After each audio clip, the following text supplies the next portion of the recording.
Hey everybody. Okay, so I had just a few things that I really felt pressed to share with you.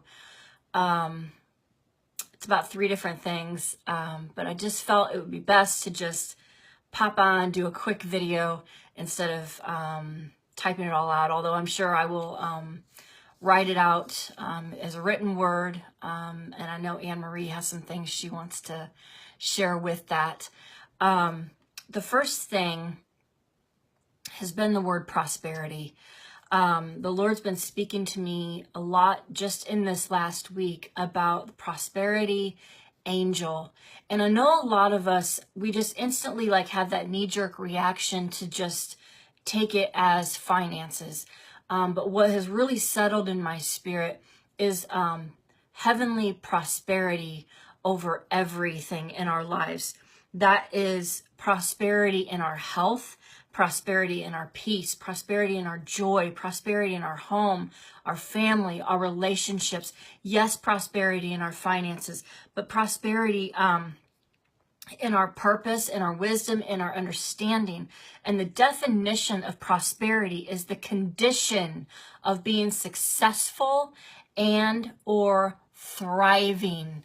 And I just felt that there are so many of us that have just been completely beaten down in so many of the areas that I just listed, that you almost feel defeated, that you almost feel frustrated and throwing your hands up in the air. And, I even kind of hear some of you speaking out, I just can't get victory in this.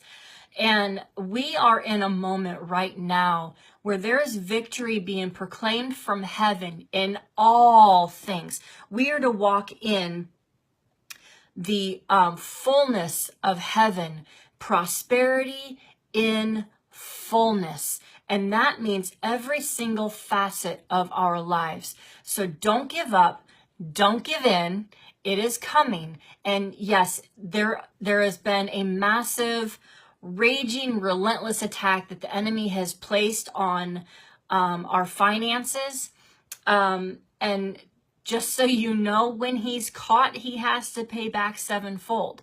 That is the equation of heaven that is in the Bible. So you need to start declaring it, that you are victorious over all things in your life, that you will be walking in the prosperity of heaven in every single aspect. Okay? So that was one thing. And I also just kind of felt like maybe, I feel like maybe some of you are asking the Lord for encounters. And although it is okay to ask for that, because I do as well, do not cross the threshold of seeking after. He will come and visit you in the way that you need to be visited in the moment that you need to be visited. In the moment that you need visited. And so you can ask for these things and then wait. Okay, I just wanted to encourage you to wait. Wait on the Lord and he will answer you. Okay. So yes, angelic visitations and an increase in your dreams and an increase in your vision, your wisdom, and your understanding of things that are in heaven. If we understand the heavenly places, then we can ask for them to be manifest here on earth. Remember, on earth as it is in heaven, so that we can be heaven's manifestation here on this earth. The other thing I wanted to share with you, I was in the midst of a conversation with some girlfriends of mine, and I was given a vision of a hot air balloon. And what I saw is this hot air balloon. It was deflated and the balloon part was just all wadded up and crumpled on the ground. It was in this little clearing, and then there were these really tall trees all the way around it.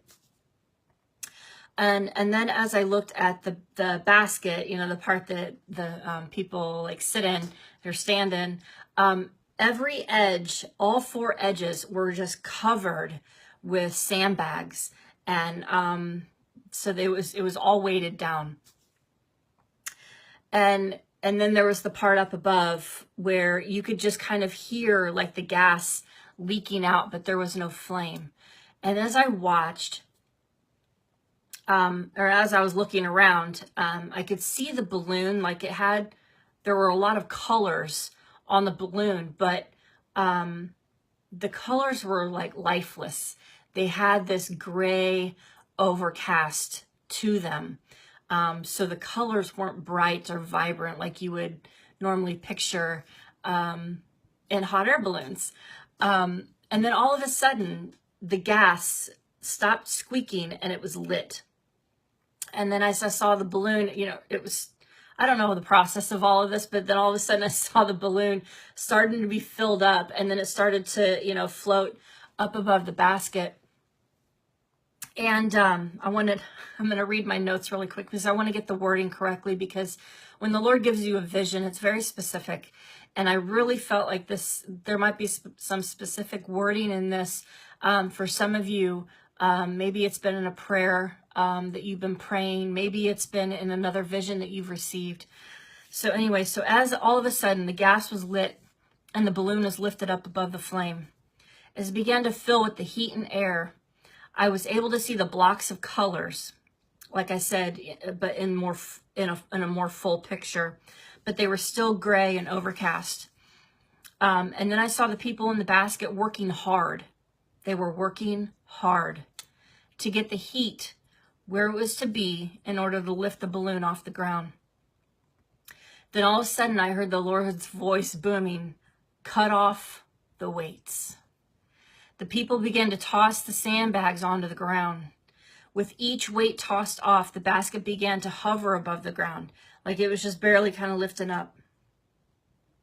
Then I saw the hand of the Lord come down with a knife, and it cut off the weights and the balance bags that everyone thought were supposed to be there. They were shocked and scared at this moment, but suddenly, the balloon began to shoot up into the sky. While it was climbing, the colors on the balloon began to brighten in the rising with the heat. The picture began to change into the most brilliant and beautiful picture I had ever seen on a balloon. In this moment, there are weights and balances you've been holding on to that have appeared to be good and needed for this new season, but the Lord is saying to cut them off. He is giving you the knife of discernment and wisdom to know what to cut and where to cut. Only when you see and do this will your balloon begin to rise and become what the Lord intended it to be. This is a season of surrender and trust. You cannot hold on to the things tightly, because if you do, they become the weights that will hold you down, and they will become the balance that cause imbalance as you rise up in the air. And they are the things that will continue to overcast the bright colors that you were made to be. Allow the Lord to raise you up with his fire. As you reach these new altitudes, the Lord is expanding your vision. The tall trees of your current circumstances will no longer block your view. This is a season to soar, to see further than you've ever seen before, not to be weighed down, blocked, frustrated, and dulled. His will, his timing are perfect and are unfolding right now. I speak over you a time of arising and the joy of heaven to wash over you and your situations. And then he gave me Psalm 34, verses 1-5. I will bless the Lord at all times. His praise shall continually be in my mouth. The joy of the Lord will raise your balloon. My soul shall make its boast in the Lord. The humble shall hear of it and be glad. Oh, magnify the Lord with me, and let us exalt his name together. This is a season of unity. I sought the Lord, and he heard me and delivered me from all my fears. Your fears are going to be cut away. They looked to him and were radiant. Your colors are going to be radiant, and their faces not ashamed. So just ask the Lord what he wants you to hear from that. You know, it's a time of an emerging. I know Anne-Marie and I have talked about that before. It's a time of emerging. We are all coming out of our caves, our pits, our prisons, our deflated hot air balloons. And he is rising us up. He is empowering us to move to new heights, new levels, new seasons in this moment, in order to let his light shine, let his colors shine through you, let his joy and his love burst forth out of you.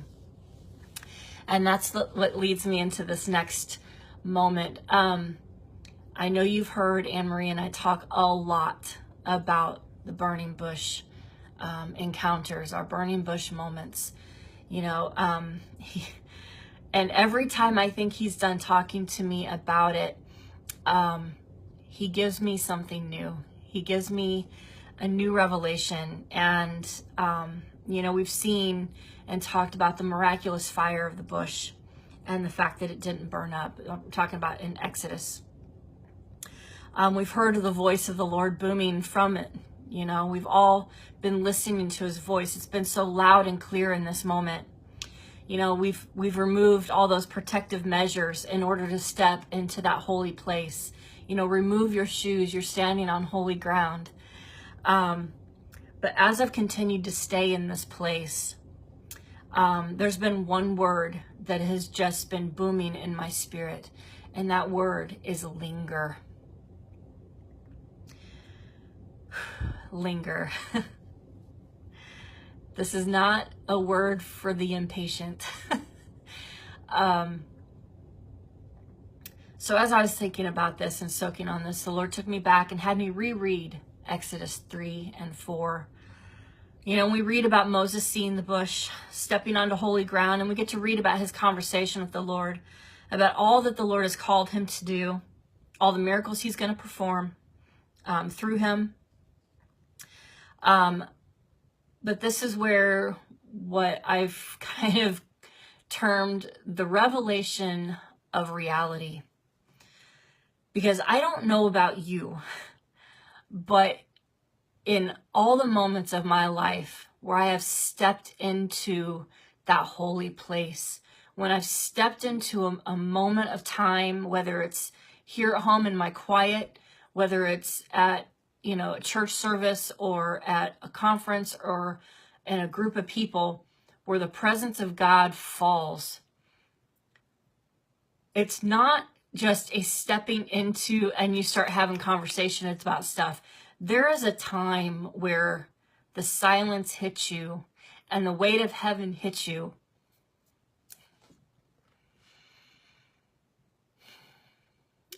And you linger. You soak it in and you linger. Because in those moments when I've walked into those places, my knees have buckled and I've gone to the ground.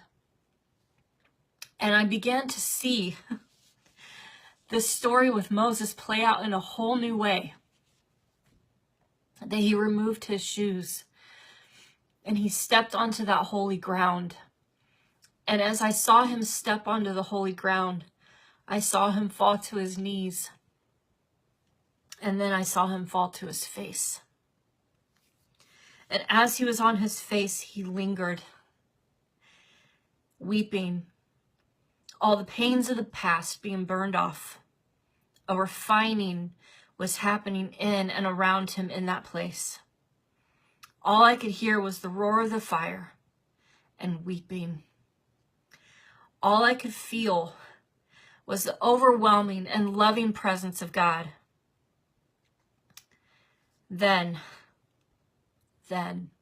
when the time had come, he sat up and began to have the conversation with God that we read about in Exodus 3 and 4.